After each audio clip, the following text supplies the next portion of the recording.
નમસ્કાર, તમે જોઈ રહ્યા છો મંતવ્ય ન્યૂઝ અને સીધા સંવાદ સાથે હું આપની સાથે મહેન્દ્ર. તો નવા શૈક્ષણિક સત્રના પ્રારંભે જ રાજ્યભરના મધ્યમ વર્ગીય વાલીઓ પર મોંઘવારીનો એક આકરો પ્રહાર થયો છે. સ્કૂલ વર્ધી એસોસિએશને સીએનજીના ભાવો ₹12 વધીને હવે 88 ઉપર પહોંચવાનું બહાનું ધરી સ્કૂલ વાનમાં ₹200 અને રિક્ષા ભાડામાં ₹100નો તોતિંગ વધારો મૂકી દીધો છે. માત્ર શાળાનું પરિવહન જ નહીં, ગત રોજ રાંધણ ગેસના સિલિન્ડરમાં પણ ₹29નો ભડકો થતાં ઘરેલું સિલિન્ડર હવે ₹948 પર પહોંચી ગયું છે. ત્યારે દૂધ, મોંઘા શાકભાજી, સ્ટેશનરી અને હવે આ નવા ભાડા વધારાએ સામાન્ય પરિવારો અને ગૃહિણીઓનું મહિનાનું સેટિંગ સંપૂર્ણપણે ખોરવી નાખ્યું છે. સીએનજી અને કાચા માલના વૈશ્વિક ભાવો વધવાથી ઓઇલ કંપનીઓની જે દલીલ સ્વીકાર્ય હોઈ શકે, પરંતુ નિયમનના અભાવે સીધો જનતા પર ઝીકાતા આ આર્થિક ડામ સામે સામાન્ય માણસ ક્યાં સુધી લાચાર રહેશે? કમાણી સ્થિર છે અને ખર્ચ બેકાબુ છે, ત્યારે સવાલ એ છે કે આ અનિયંત્રિત મોંઘવારીના ચક્રવ્યૂહમાંથી મધ્યમ વર્ગને ક્યારે ઉગારવામાં આવશે? ત્યારે આ સાથે જ સીધા સંવાદમાં આપણી સાથે ચર્ચા કરવા માટે ગૌશાળીબેન ગાંગાણી ગૃહિણી, જાસ્મીનબેન પરમાર ગૃહિણી, ભાવિશાબેન પરમાર અને પદ્મિની બાવાળા ગૃહિણી, આપ સૌનું મંતવ્ય ન્યૂઝમાં સ્વાગત છે.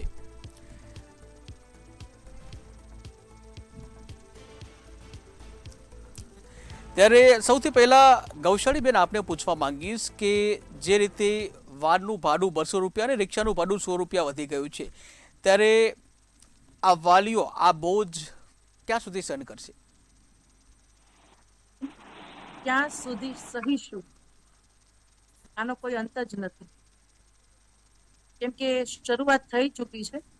મધ્યમ વર્ગ અને ગરીબ વર્ગને જમીનમાં ખાડો ખોદીને દાટી દેવાની આ શરૂઆત થઈ ચૂકી છે. આપણને અત્યાર સુધી એવું હતું કે આજની સરકાર એક ગરીબી હટાવો અભિયાન શરૂ કરશે, પણ આપણે રોજબરોજ ન્યૂઝમાં જોઈએ છીએ, રોજબરોજ તમે કોઈ પણ દાખલા જોઈ લો કે આ સરકાર ગરીબી હટાવો નહીં પણ ગરીબોને હટાવો અભિયાન શરૂ કરે છે.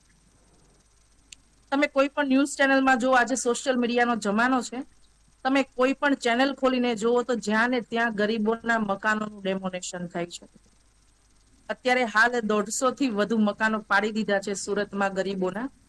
કોણે પાડ્યા ને એ હજુ નક્કી નથી થયું. એસએમસી કહે છે અમે નથી પાડ્યા, બીજા લોકો કહે છે અમે નથી પાડ્યા, ત્યાંના ધારાસભ્યો પણ કહે છે કે અમને તો ખબર જ નથી કે આ પાડવા વાળું કોણ છે. તો આ ગરીબોને હટાવો અભિયાન જે સરકારે શરૂ કર્યું છે, એનો અંત તો લગભગ થવાનો જ નથી. કેમ કે લોકોની આજે 3 જરૂરિયાત છે: રોટી, કપડા અને મકાન. આ 3 જરૂરિયાતથી વધીને એ લોકો આજે ધર્મની પાછળ ગાંડા થયા છે. આજની સરકારને તમે સવાલ કરશો કે મોંઘવારી આટલી બધી કેમ, તો કહેશે હિન્દુ બચાવો. તમે આજની સરકારને સવાલ કરશો, આજના લોકોને, આજની જનરેશનને કહેશો કે આ પેપર લીક થાય છે, પેપર ફૂટે છે, એનો જવાબદાર કોણ? પાંચ બાળકોએ આત્મહત્યા કરી છે પેપર ફૂટે એમાં, તો કહે છે દેશ બચાવો, ધર્મ બચાવો, હિન્દુ મુસ્લિમ.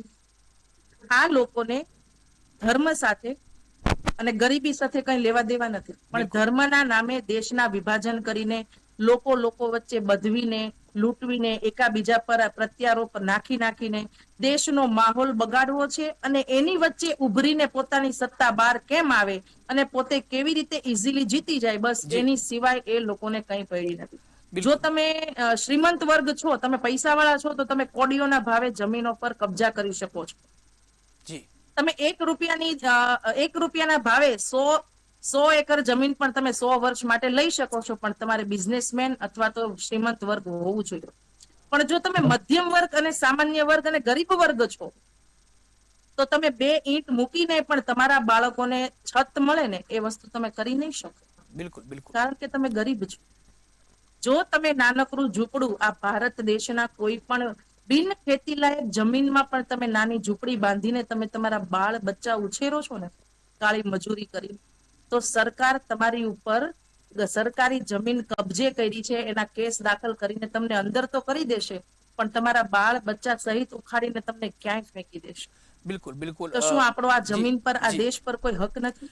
જી ગૌશાળી તમે બેન. સામાન્ય જરૂરિયાતની વાતો કરો છો, પણ જી જી આજથી જે સ્કૂલો ચાલુ થઈ ગઈ છે, આઈ થિંક બેન આજથી બધી દરેક સ્કૂલ ચાલુ થઈ ગઈ છે, જી આજથી પણ સ્કૂલ તમે ચાલુ થઈ. સરકારને સવાલ તો કરજો કે સરકારી સ્કૂલોમાં ચોપડા આવ્યા છે કે નહીં. બિલકુલ બિલકુલ. ગૌશાળીબેન ફરી આપના પાસે આવીશ.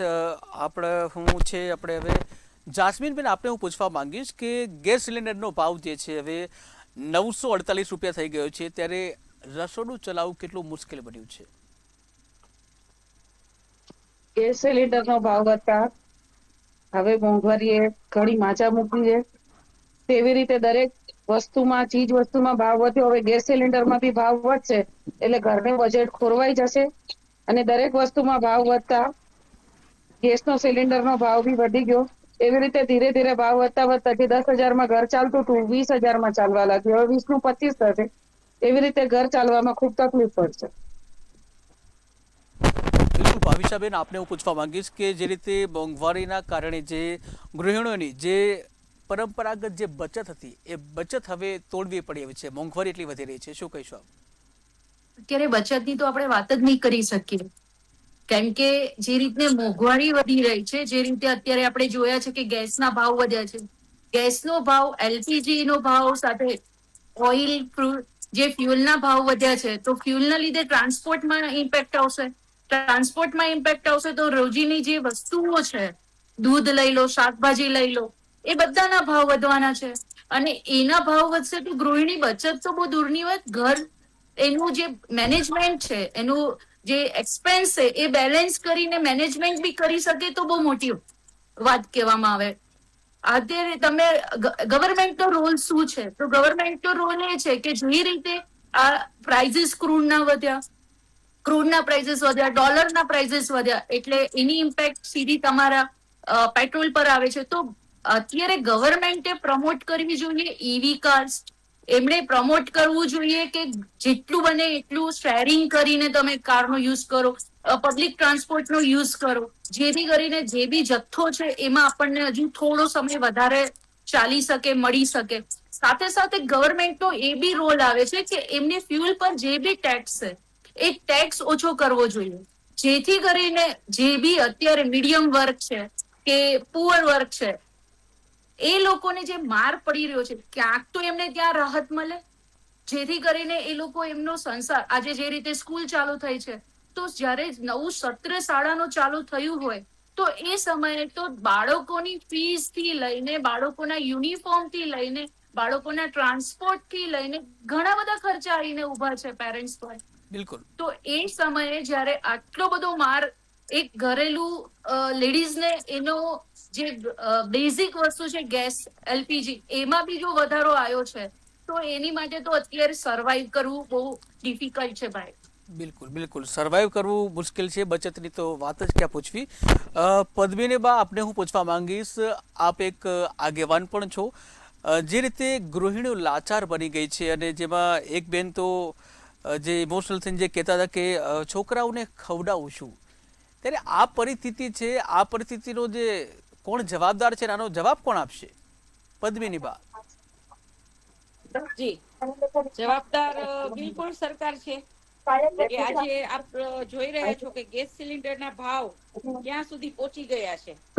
આજે બાળકોનો ભણવાના ખર્ચા, જે સ્કૂલ ફી, જે અત્યારે સરકારી સ્કૂલ જે કહીએ છીએ કે સરકારી સ્કૂલમાં જ બધાને ભણાવવા જોઈએ, એની બદલે પ્રાઇવેટ સ્કૂલના એક બિઝનેસ થઈ ગયા છે. પ્રાઇવેટ સ્કૂલ પણ એટલી મોંઘી થઈ ગઈ છે.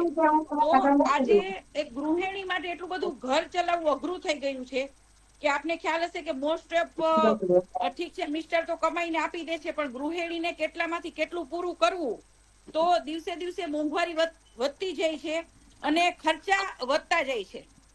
બરાબર છે. એટલે ક્યાંક ને ક્યાંક અત્યારે ગૃહિણી માટે એટલું બધું એક અઘરું થઈ ગયું છે કે આ બધું સેટલ કરવું, કે આજે ગેસના સિલિન્ડરનો ભાવ, પછી આ ભણતરનો ખર્ચો, યુવાઓના આપ જોવો છો કે ફીસ કોલેજથી માંડી અને કોઈ પણ જગ્યાએ એટલી બધી તદ્દન મોંઘવારી, દિવસે દિવસે કોઈ પણ સસ્તું, આજ અનાજ, કરિયાણું, આજે નાનામાં નાની આ બોલપેન લેવા જશો ને એમાં પણ હમણાં ભાવમાં વધારો થઈ ગયો છે.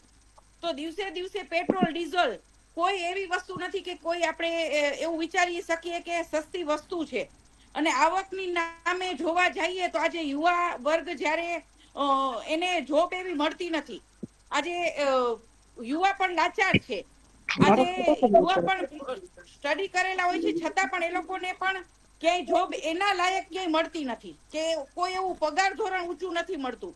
તો આજે સોનાથી માંડી અને નાનામાં નાની બોલપેન આપણે કહીએ ને તો એટલા બધા આસમાન ભાવ વધી ગયા છે બિલકુલ કે એક ગૃહિણી માટે ખૂબ અઘરું થઈ ગયું છે. બિલકુલ બિલકુલ પદવીના બીજો પ્રશ્ન આપણે પૂછવા માંગીએ છીએ કે જે રીતે ચૂંટણી આવે છે અને જાય છે, પરંતુ આ મોંઘવારીનો માર છે એ સતત ચાલુ રહે છે. આખરે ક્યાં સુધી પ્રજા પીસાતી રહેશે? જી આ ચોક્કસ. આજે એક મીડિયાના માધ્યમ દ્વારા હું તો કહેવા માંગીશ કે અંધભક્તો જે આ સરકારને ચૂને છે, કે જે સરકારને કોઈ ગરીબ, અત્યારે આ સરકાર એવી છે કે જે ગરીબ વર્ગ છે એ દિવસે દિવસે ગરીબ બનતો જાય છે, અને જે રૂપીસ વાળા છે, પૈસા વાળા છે, જે મોટા ઉદ્યોગપતિ છે એ દિવસે દિવસે પૈસા વાળા બનતા જાય છે. તો આજે પબ્લિક ઉપર છે. આજે પબ્લિક ક્યાંક ને ક્યાંક જોવા જઈએ તો જવાબદાર છે. આજે પબ્લિકને કઈ સરકાર ચૂનવી, પબ્લિકને કઈ પાર્ટી ચૂનવી, એક પબ્લિક ઉપર છે. તો આજે જો પબ્લિક એવું ઈચ્છે કે મોંઘવારી ક્યાંક ને ક્યાંક ઓછી થવી જોઈએ તો પરિવર્તન લાવવું જરૂરી છે.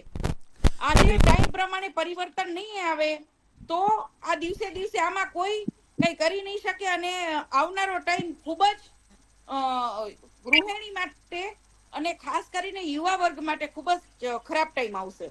બિલકુલ બિલકુલ ગૌશાળીબેન, આપણે એવું પૂછવા માંગીશ કે જે રીતે હવે શાળાની ફી, સ્ટેશનરી અને ટ્રાન્સપોર્ટ મોંઘું થઈ રહ્યું છે, ત્યારે શું તમને લાગે છે કે આવા બાળકોને ભણાવવું એ પણ ગુનો બની ગયો છે? આજે દેશની જનતામાં 90% જનતાને સરકારી જે કાયદા કાનૂન છે ને એની ખબર જ નથી. શિક્ષણ વિભાગનો એક નિયમ છે કે તમે આજે રાત્રે 1 લાખ બાળકો સરકારી સ્કૂલમાં એડમિશન માટે જાઓ ને, 1 લાખ બાળકો એક સાથે, તો સરકારે નક્કી કરવાનું છે કે આ 1 લાખ બાળકોને આપણે ક્યાં બેસાડવા, ક્યાં ભણાવવા, ક્યાં એડમિશન આપવું, અને ક્યાં એના પુસ્તકો અને એની સ્ટેશનરી અને એના યુનિફોર્મની સગવડ કરવી. સરકારી એક પણ સ્કૂલમાંથી કોઈ એમ કહેતું હોય ને કે અહીંયા હવે ફૂલ થઈ ગયું છે, હાઉસફુલ, તમને આ વર્ષે એડમિશન નહીં મળે, તો આ નિયમ વિરુદ્ધ છે.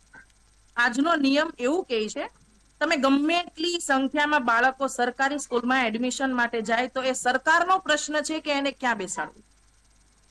શિક્ષણ અને સ્વાસ્થ્ય સરકારની જવાબદારી છે કે આવનારી પેઢીને કેમ અને કેવી રીતે આપવી. આ નિયમની આજની જનતાને ખબર જ નથી.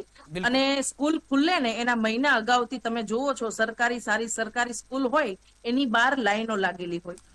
આપણે પૂછીએ વાલીઓને કે તમે અહીંયા લાઈન કેમ લગાવો છો, તો એ એમ કહે છે કે અમારો વારો આવી જાય ને અમારા બાળકનો, એટલા માટે લાઈન લગાવી છે. બિલકુલ. પણ વારાની વાત જ નથી. જી, તમે તમારો હક જ, તમને ખબર જ નથી કે આ તમારો હક છે. તમે મફત શિક્ષણ મેળવી શકો છો કારણ કે તમે મધ્યમ વર્ગ અને ગરીબ વર્ગમાં આવો છો. પણ સરકાર આ કાયદો કાનૂન જાહેર નથી કરતી. એનું કારણ છે કે આ લોકોને કહેશું તો આપણા માટે જોખમી છે. કારણ કે આપણે જેટલા કમલમની ઓફિસો ખોલી છે, જેટલી કાર્યાલયો ખોલી છે, 5 સ્ટાર 7 સ્ટાર એવી આપણે સરકારી સ્કૂલો ખોલતા નથી. આજે પણ દેશની એ નબળાઈ છે કે જેટલી સરકારી સ્કૂલો હોવી જોઈએ ને એનાથી વધુ દારૂના અડ્ડા છે, દારૂના ઠેકા છે, અને દિવસે ને દિવસે અલગ અલગ સરકારી શાળાઓ જર્જરિત થતી જાય છે અને મરતી જાય છે. બાળકો ઘટતા જાય છે અને મોંઘવારી વધતી જાય છે. આનો જવાબ માત્ર ને માત્ર મોદીજી આપી શકે, પણ એ પ્રેસ કોન્ફરન્સ કરવા માંગતા નથી. જી આપણી સાથે જાસ્મીનબેન પણ છે. જાસ્મીનબેન, આપને પૂછવા માંગીશ કે એક બાજુ આવક સ્થિર છે અને મોંઘવારી વધતી જાય છે, ત્યારે આખો મહિનો કેવી રીતે મેનેજ કરવો? આવક સ્થિર હોવાથી અને મહિનો પૂરો 30 દિવસનો અથવા 31 દિવસનો હોય, મહિનો પૂરો થતા વાર નથી લાગતી, પણ પૈસા પૂરા થતા જલ્દી વાર લાગી જાય. જેમ કે મોંઘવારી વધે તો દૂધ, શાકભાજી, હવે જો સ્કૂલો ચાલુ થઈ, ગેસના બાટલાના ભાવ વધી ગયા, આ બધા દરેક ઘરમાં નાની દૂધના ભાવ વધવા એટલે સવારથી ઉઠીને દૂધ જરૂરી વસ્તુ, તો સાંજે સુઈએ ત્યાં સુધીની જરૂરી તમામ ચીજ વસ્તુઓમાં ભાવ વધી ગયા હોવાથી આવકની મર્યાદા પૂરી અને જાવકની મર્યાદા વધી ગઈ એટલે બજેટ પૂરેપૂરું ખોરવાઈ જાય છે અને મેનેજ કેમ કરવું એ અઘરું થઈ જાય. બિલકુલ. ભાવિશાબેન, આપને હું પૂછવા માંગીશ કે જે રીતે બચતો છે બધી વપરાઈ જાય છે, બીજી બાજુ મોંઘવારી પણ વધી રહી છે, ત્યારે આ બધી પરિસ્થિતિ વચ્ચે માનસિક સ્વાસ્થ્ય કેવી રીતે જાળવવું?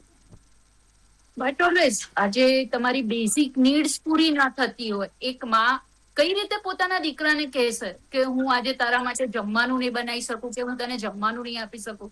એ કંઈક ને કંઈક મેન્ટલી, એક લેડીઝની મેન્ટલી હાલત છે, એ કંઈક ને કંઈક ઇફેક્ટ થાય છે એને. આજે બાળક એનું સ્કૂલ જવા માટે કહેતું હોય, બાળક એનું બીજા બધા છોકરાઓને જોઈને કહેતું હોય છે કે મને આજે આ વસ્તુ જોઈએ છે, એ વસ્તુ, એની બેઝિક નીડ્સ જ્યારે પૂરી ના થતી હોય તો એ કઈ રીતે બીજી કોઈ વસ્તુઓ એને પ્રોવાઈડ કરશે? આજે તમે સવારે ઉઠો ત્યારે ટૂથપેસ્ટ થી લઈને સાંજે સુવો ત્યાં સુધી એક કપ મિલ્ક થી સુધીની બધી જ વસ્તુઓના પ્રાઇસ વધી રહ્યા છે. હવે અહીંયા રોલ ગવર્મેન્ટનો આવે છે કે ગવર્મેન્ટે કોઈક જગ્યાએ જ્યાં બને ત્યાં સબસિડી આપવી જોઈએ, જ્યાં બને ત્યાં ટેક્સના બેનિફિટ્સ ઓછા કરવા જોઈએ, જેથી કરીને એમને જે ટેક્સ લગાવે છે એ ફ્યુલ છે કે બીજી બધી જીએસટી છે એમાં રાહત આપવી જોઈએ, જેથી કરીને સામાન્ય વર્ગ સર્વાઈવ કરી શકે. અત્યારે બચત કે આગળ આવવાની વાત તો બહુ દૂર છે, અત્યારે તો સર્વાઈવ કરવાની વાત પર ક્વેશ્ચન માર્ક આવી ગયો છે સામાન્ય જનતા માટે. બિલકુલ બિલકુલ. છેલ્લે હવે પદ્મીને બા આપને હું પૂછવા માંગીશ અને આપણે ટૂંકમાં જઈને જવાબ આપીશું કે જે રીતે મોંઘવારી જે વધી રહી છે, આપ ખુદ એક આગેવાન છો, ત્યારે આ મોંઘવારીને લઈને આવનારા દિવસોમાં કોઈ આયોજન?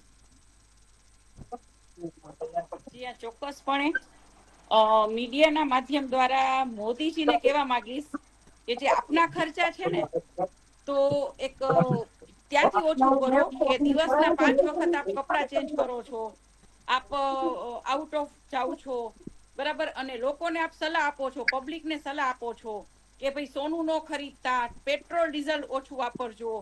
તો આજે નેતા હોય ને તો એને તો પેલા આ બધું કરવું જોઈએ. તો આજે મોદી સાહેબ જે પ્રેસ કોન્ફરન્સ જો અમારા બેનું સાથે કરે તો મોદી સાહેબને ખબર પડે કે સામાન્ય સ્ત્રી, જે સામાન્ય ઘરની સ્ત્રી આવે છે, સાવ ગરીબ ઘરની સ્ત્રી હોય છે, એને આ મોંઘવારીમાં આજે રેન્ટ ઉપર લોકો રહેતા હોય છે, બરાબર, એને આ મોંઘવારીમાં ઘર ચલાવવું કેટલું કષ્ટદાયક બની ગયું છે. એક કહીએ ને એક શ્રાપ સમાન બહેનો માટે બની ગયું છે. મારી પાસે તો ઘણા બધા કિસ્સા આવતા હોય છે કે બેનો દીકરીઓ એક એટલી બધું દુઃખ વ્યક્ત કરતા હોય છે કે બેન અમે કમાઈએ છીએ, બધા ઘરમાં 4 જણા હોય છે, એ પણ કમાતા હોય છે, છતાં પણ કોઈ આ મહિનો આવે છે, એ પૂરો થઈ જાય છે, પણ ક્યાંય કોઈ જગ્યાએ ભેગું નથી થતું.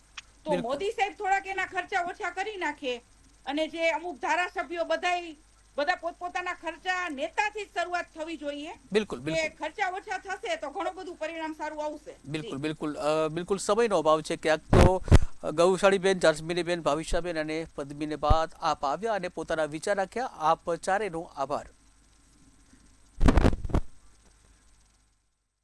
તો દર્શક મિત્રો, આ ચર્ચા માત્ર આંકડા કે આક્ષેપોના નથી, પરંતુ એ વાલીની આંખોમાં દેખાતી ચિંતા અને ગૃહિણીની લાચારી છે. દર મહિને પોતાના બાળકના ભણતર અને ઘરના રસોડાને સરભર કરવા મધ્યમ વર્ગ પોતાની ખુશીઓ અને બચતો હોમી દે છે. વૈશ્વિક સમીકરણો ગમે તે હોય, પરંતુ જનતા પર ઝીકાતા આ મનસ્વી આર્થિક ડામ સામે હવે સરકારી અને કડક નિયંત્રણ લાવવું અનિવાર્ય બન્યું છે. ત્યારે હાલ સમયના ભાવે હાલ બસ આટલું જ. ફરી નવા ટોપિક સાથે ફરી મળીશું. મને રજા આપશો. નમસ્કાર.